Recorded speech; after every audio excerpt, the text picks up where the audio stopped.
ஒரு பணக்காரர் ஒரு நாள் அவர் தோட்டத்தில் காய்த்த வாழைப்பழத்தை பணியாளரிடம் கொடுத்து கோவிலில் கொடுக்க சொன்னார். அந்த ஏழை பணியாளர் போகும் வழியில் அவனுக்கு பசி எடுக்கவே அக்குலையிலிருந்து 2 பழங்களை சாப்பிட்டு விட்டான்.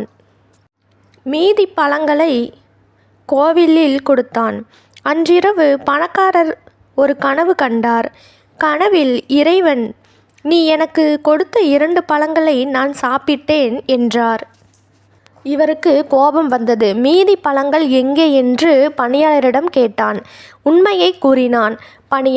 பணக்காரனுக்கு புரிந்தது, அந்த ஏழை சாப்பிட்ட பழம் மட்டுமே இறைவனுக்கு சென்றது என்று. இக்கதையிலேருந்து தெரிஞ்சுக்கிறது என்ன அப்படின்னா, கடவுளுக்கு போய் சேரணுமா அப்படின்னா ஏழைக்கு உதவுங்கள், அது இறைவனுக்கு உதவியதாய் அர்த்தம். இந்த வீடியோ உங்களுக்கு பிடிச்சிருந்தது அப்படின்னா லைக் பண்ணுங்கள், சப்ஸ்கிரைப் பண்ணுங்கள், ஷேர் பண்ணுங்கள் ஃப்ரெண்ட்ஸ்.